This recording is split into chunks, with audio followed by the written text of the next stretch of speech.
The Brewers got to pick it up offensively. Last 4 games, they have reverted back to what we saw during the council years. We can't have that. It's going to be a short series against the Dodgers if things don't pick up offensively.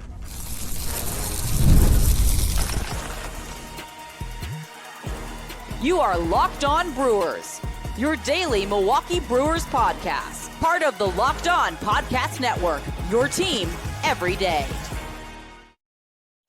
Hey, everybody. Chuck Freimund, longtime sportscaster here in the state of Wisconsin, proud host of Locked On Brewers, part of the Locked On Podcast Network. We are your team every day. And again, we're doing these shows daily. Thanks for joining me early on a Tuesday morning here after Game 1 at AmFam Field.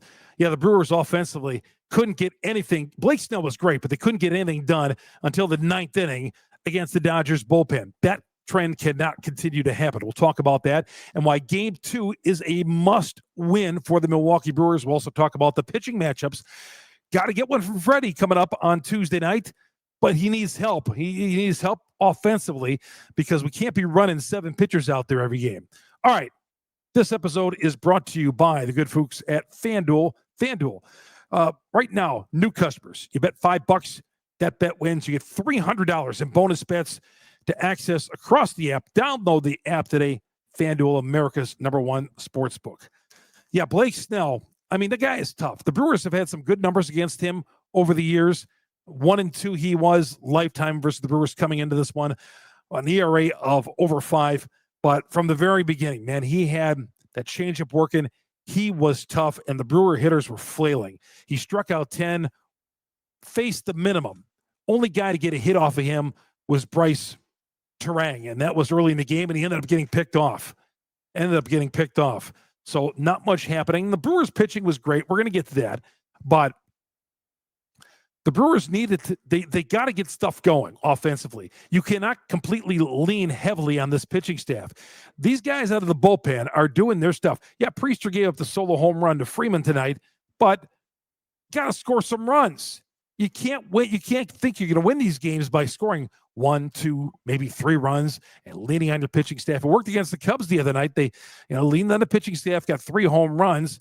You look at those 2 games against Chicago that they lost at Wrigley, offense wasn't there. Now, the offense was great in the first 2 games of the series, and I think the offense has been terrific for the most part all summer long. Where has it gone? If that trend continues, it's going to be a short series, but it's going to be a long flight back from Los Angeles. I'm not ready to go out there and lose 2 in a row. It's been too long of a season. These guys are better than this. Bryce Terang in the 9th inning. Okay, the Brewers finally get something going in the 9th inning. He's got to take that ball off the leg, right? His baseball instincts. The Brewers had the Dodgers on the ropes in the 9th inning. Bases loaded. Inside pitch on Terang.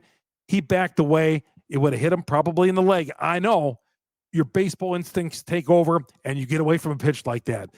But my goodness, I think at that point, he's got to take one for the team. I'll tell you, there's one guy in the lineup who would have taken one for the team there, and that was our guy, Durbin. Without question, he would have jumped into that pitch.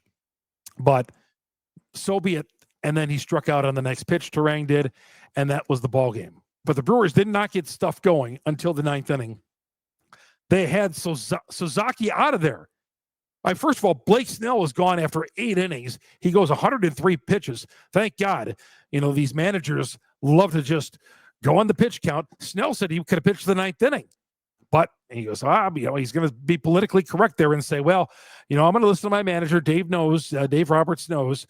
So great. Well, I thought once he got out of there, but I know Suzaki has been terrific as well. So when Suzaki gets into the game, walks guys, and gives up a double to Bowers, the straightaway center, thinking, here we go. Walks Yelich. Bases are now loaded. And I'm thinking, here we go. Terang gets up there. They pull Suzaki, which I'm even loving this even more. Suzaki is now in the game. I don't care if he is struggling. I'm glad he's out of the game because that guy can find it real quick. They bring in Blake Trinan, who's just terrible, and Terang goes down and strikes on a 2-2 pitch. But he should have taken that one off the leg. But it shouldn't have come down to that, right? offensively, let's get some things going there. Looking terrible at the plate. This kind of reminds me of the Council years right now. I thought we were through being lifeless at the plate. And the last 4 games, this is not the time to be this way. This team has been great all summer. And when we got to the bottom of the 9th inning, 11 walk-off wins for the Brewers this year, I thought, here we go. Got a man on with 1 out. Bowers hits that one to center field. That one hops over the fence. And you're thinking, here we go. More late inning magic for the Brewers. And they couldn't get it done. Could not get it done, man. But the pitching did its job. Ashby, Priester, Patrick. I think I said Priester gave up that home run. It was Patrick. Patrick gave up the home run. He gave up 2 hits. Yeah, Patrick didn't look good. He struggled a little bit. But that's the thing is when you use 6 or 7 pitchers, and in this case, the Brewers used 6 pitchers, 5 relievers, 1 starter, Priester, who came in the 2nd inning. When you use that many, the whole operation, everybody's got to do their job. And what all it does is take one guy not to do it. Now, the Brewers, I'll take that still. You're telling me my bullpen guys and Priester through 8 innings give up just 1 run. Now, Uribe in the 9th inning walked in a run. Uribe had some issues in the 9th inning. He had 3 walks, okay? And the Dodgers were able to get a huge insurance run in the 9th inning. But I'm not going to put this on Uribe. I'm not going to put this on Chad Patrick or anybody else. This is on the offense again tonight. Offense, how about picking up the pitching? Let's not revert back to those days where we're just sitting on a 2-1 lead, or in this case, trailing 1-0, hoping and praying the pitching can hold us through and that somebody can squeeze one through and get a base hit or pop it over the fence. That's what I felt was happening tonight. Now, Blake Snell was great tonight. I mean, that changeup was fantastic. Yeah, Durbin can't get picked off of first base. I don't think the bats were real great tonight by the Brewers. I really don't. And Snell's one of those guys who's going to make you chase. And I thought the Brewers did a little bit of that tonight. And that's out of their comfort zone. That's not what they do. Looked up the scoreboard in the 9th inning. Dodgers, 11 runners left on base. So they had their chances to pad that lead. Brewers, no runners left on base. Well, they only had 1 hit through the first 8 innings, and they strand the bases loaded to finish off that game. Then there was that unusual double play, that, 8-6-2 double play, which kept the Brewers in the ball game. At Muncy should have could have had a grand slam right there. The Brewers turned into a double play, and inning double play, something you'll probably never see if you watch baseball for 100 years. I know everybody in the locker room was talking about that with the media, but to me, it's the offense. It's the offense that's a problem. Yeah, that double play kept the Brewers into the ball game, but you know what? Snell could have pitched 15 innings. The Brewers weren't going to score against him tonight. So, yeah, you got to credit Snell for being great, but the Brewers have not been good offensively. In 4 games. And if you want to advance to the postseason, you've got to be better than that. Yeah, that double play, incredible. Go to Twitter if you haven't seen it. I'm sure everybody's watched the game tonight, but that was just amazing. But when Shrining comes in the 9th inning, when Dave, you always look for Dave Roberts. I mean, all these guys like to overmanage. Dave Roberts is going to overmanage a little bit. He's going to take his guys out when he doesn't want to stretch them out a little bit too much. And he saw Suzaki struggling out there. But I'm going with Suzaki with his amazing stuff. Blake Trining comes in, and I'm telling you, Dodger fans must have been on their knees just hoping and praying. Trining gets that final out. I thought the Brewers would strike against him. Brewers 6-0 against the Dodgers in the regular season, 0-1 against the Dodgers in the postseason where it counts most. And I don't want to hear it, Brewers fans, about the Dodgers having our number. I don't want to hear it. I don't want to hear about that pessimist. I'm going to try to talk you off the ledge coming up next, because Game 2 is a must-win for these guys. Must win for these guys coming up Game 2. We'll tell you about that coming up next here on Locked On Brewers. Locked On Brewers, part of Locked On Podcast Network. We are your team every day, and Monarch Money, a terrific sponsor. They're telling my family, hey, you know what? You spend too much money going out to eat. You do this. Quit doing that. And that's what Monarch Money is designed to do. They're going to tell you about your investments, your 401ks, your properties, your investments. Hey, most of us don't have any idea what we're worth or what our finances are. That's where Monarch Money, especially people with busy lives. Monarch is built for people with busy lives. It's an all-in-one personal finance tool, brings your entire financial life together in one clean, easy-to-use interface on your laptop or on your phone. And right now, Monarch Money is going to let you save by this offer right here.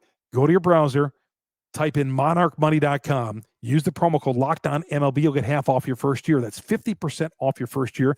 They're going to show you about your investments, where your money is spent, where your paycheck is going, and what you shouldn't be spending your money on, where you're wasting your money.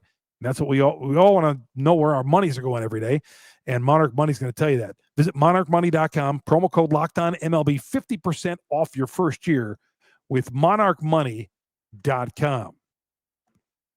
Chuck Freimund here on Locked On Brewers, part of the Locked On Podcast Network. We are your team every day.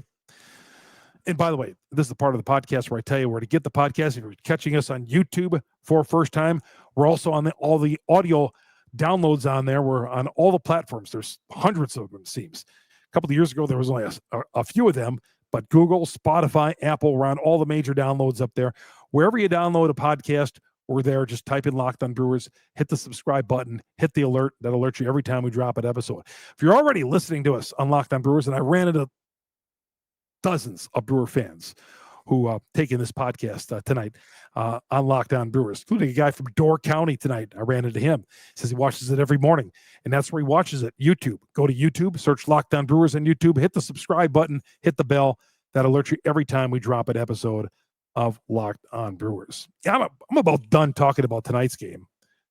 I mean, tonight's game, I'll just say this. Murphy, in the post-game press conference, said it was the best pitch game the Brewers have had against him. So he's putting it on Bowers, or not, he's putting on Bowers. He's putting it on Jake Snell being great. Bowers was the one guy offensively who showed any life tonight, but that was off Suzuki. But to put that game to rest and look ahead to game 2. And I know I opened up my Twitter account tonight, and the first message I got, Chuck, the Dodgers have our number in the postseason. Guys, we got to stop thinking that way. All right? Yeah, the Brewers went 6-0 in the regular season. You can throw that out. I get that. And I know the Dodgers here in the postseason seems like they've hit a different gear, right? This is not the Dodger team I've seen this summer, but they were for the taking tonight. Dodgers offensively didn't do anything. Ohtani's continuing to struggle at the plate. Freimund hit that home run ball that was an AmFam Park home run ball. And you know what those are? Yeah, Vaughn hit one the other day where you hit it up and somehow it just keeps stretching and stretching and stretching. And that one stretched over the fence in right field. That short porch in right field. But it was a home run. Freimund has tormented the Brewers in the past. I get that. But still, it wasn't like the Dodgers crushed Brewer pitching tonight. The story of this game, Blake Snell. And you know what? I'm not going to let one loss get me down. But I will say again, offensively, Terang, even though he's had a couple of clutch hits, hasn't looked great offensively. I don't know. Not your classic 4-hitter. And I think he's had an MVP type year. But Terang's got to lead the way. And you know what? Yelich has got to step it up too. Right? There's so many guys. I mean, when you have 2 hits on the night, and I thought those in game 5, I mean, when they clinched against the Cubs, 3 solo home runs. It wasn't like they stranded boatloads of guys on base there too, right? And the good thing that didn't come back and bite them, but it was the pitching that carried them in the way. But I'll tell you what, game 2, this is a must win because you can't go back to Los Angeles down 0-2. As it is, if you go down 0-2, you are forcing yourself to win 4 of the next 5 games against a playoff-tested, world championship-tested team like the Los Angeles Dodgers, who's got MVPs in their lineup and all that. Yeah, Shohei isn't great right now. He had 3 walks tonight. Brewers pitched around him to get the Mookie Betts. I mean, that's how solid the Dodger lineup is. You pitch around Ohtani. You walk Ohtani so you can get another MVP, Betts, who's not having a great year, but who's kind of turned it on as of late. Bounced into a double play ball at one point tonight. But you have to come back, and getting a split here, 1-1, going to Los Angeles, the Dodgers would take that. And at this point, we would take it for sure. But you can't lose on Tuesday night. You just cannot lose this game down 0-2 going back to Los Angeles. I would not feel good about this series going back to, not that the Brewers can't win there, but you're stacking the odds against yourself. And Freddy Peralta is going to be pitching. And I think Freddy, he didn't pitch well at Wrigley Field last week. Gave up the first inning home run to Happ, the 3-run bomb. And he gave up a solo home run to Bush in his first playoff start here 9 days ago on a Saturday night against the Cubs. Or Saturday afternoon against the Cubs in game 1. So, Peralta's got to come out. He is a Cy Young candidate for a reason. But the Brewers need to come out and not only get a solid pitching performance. There's going to be some guys. I mean, they're using some of these guys. Ashby. I mean, how many times are we going to run Ashby out there? Patrick running him out there the last 2 nights. He's been great, but you just can't be relying on him all the time. McGill and Uribe, even though they pitched tonight, I think they would be ready to go. Uribe pitched on Saturday, and so did McGill. He had the day off on Sunday. Maybe that reset them, but I would think that they're going to be ready to pitch tomorrow. And who else comes in this game? If Peralta, who's going to be the emergency guy if Peralta can't get it done? Right? The Brewers are running out of guys like that. It's probably Tobias Myers. I think Tobias is probably the guy up. Tobias, one thing I've been hinting on who is pitching in these games, Tobias Myers, I think, is going to be the second guy up tomorrow after Peralta. If Peralta shows any signs of struggling, and you know how these managers are, and Murph is, they will get Peralta out of there. And I think our season, the fate lies with Tobias Myers. A surprise to some that he's on this postseason roster and not Mears. Mears was left off. He was the rescue guy on Saturday night. But I think Tobias Myers somehow finds himself into this game. Didn't use the Miz. Miz could factor into that game as well. Miz did not pitch tonight. Feel like he's ready to go for game 2. We'll see the Miz in game 2, I'm sure. Depending how long Peralta.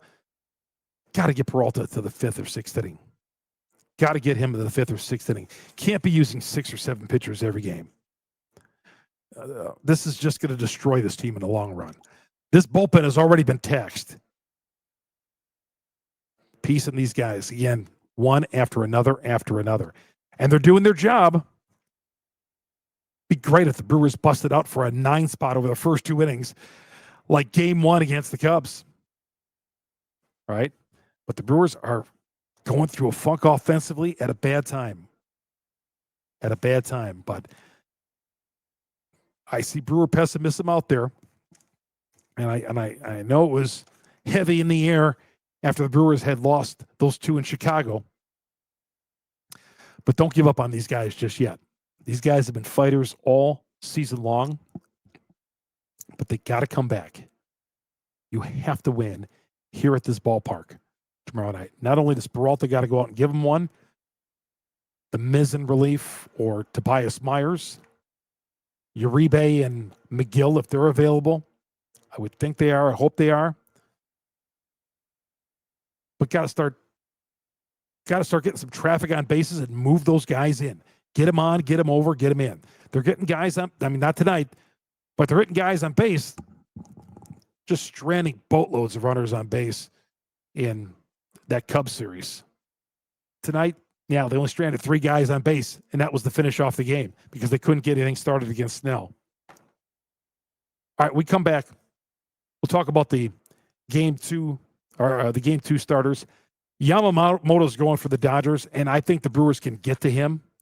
I really do, and I feel like they're going to. 4 runs in the last 3 games for this Milwaukee Brewers team. That is not good at all. I mean, the Brewers would be getting blown out if their pitching staff did not hang in there like it is. All right, we'll tell you about the Game 2 starters and how I do feel good about Yamamoto. Brewers hitting against him. They've already got a little history against him. We'll talk about that coming up next year on Locked On Brewers. Locked On Brewers, part of Locked On Podcast Network. We are your team every day. By the way, if you see me swipe my hand around, it's because there's mosquitoes in the press box up here. I don't know what's going on, but there's mosquitoes into the press box. So this episode is also brought to you by FanDuel, America's #1 sportsbook. FanDuel, right now, new customers, bet $5 and you'll get $300 in bonus bets if you win, right? Pick a bet, any bet, live bet, whatever, baseball, tennis, or whatever. If that bet hits, you'll unlock $300 in bonus bets to be used right into your account. I'll unlock that, and it's good to go. Their live betting is fantastic. Maybe you wanted to bet on the Bears tonight, or did you go on Washington or the Brewers when they got down 1-0? You don't like the odds? Well, the Brewers got down 1-0, and odds jumped greatly in their favor on the live betting.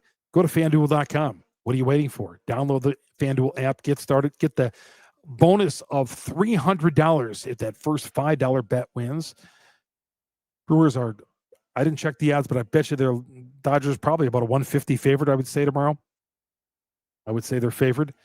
Yeah, I was laughing about them being a 165 favorite. Turns out Blake Snell probably should have been a minus 400 favorite. But anyway, FanDuel.com. Check it out. Download the app and take advantage of their terrific bonus on FanDuel. Down the stretch we come here on Locked On Brewers. All you everydayers. Ran into a lot of you guys out here tonight at AmFam Field. There's something about being in this place in October for a night game. Walking around the ballpark. I try to walk around a little bit, grab some of the great food that we got here. And, man, I ran into dozens of you guys who watch Locked On Brewers every day. All around the state. A couple of you guys go, yeah, I'm from Illinois, but I'm a Brewers fan. But more power to you. And throughout the playoffs, we're going to be here daily talking Brewers baseball with you. Throughout the playoffs and into the World Series. This thing's not ending anytime soon. I'm feeling good about the Game 2 because Yamamoto on the hill. The Brewers crushed him back on July 7th. Back on July 7th here, they tagged him for 5 runs on 4 hits, and Roberts got him out of there. The Brewers just feasted on him. Yeah, he's a strikeout pitcher, making his 3rd start here in the postseason, 10 2/3, 11 Ks, 10 hits. Regular season, an ERA of 2.49, 12-8 record. Yeah, he's good. See, the Dodgers, this is what money buys you. You can have starting pitchers who are going to go 5, 6, 7 innings.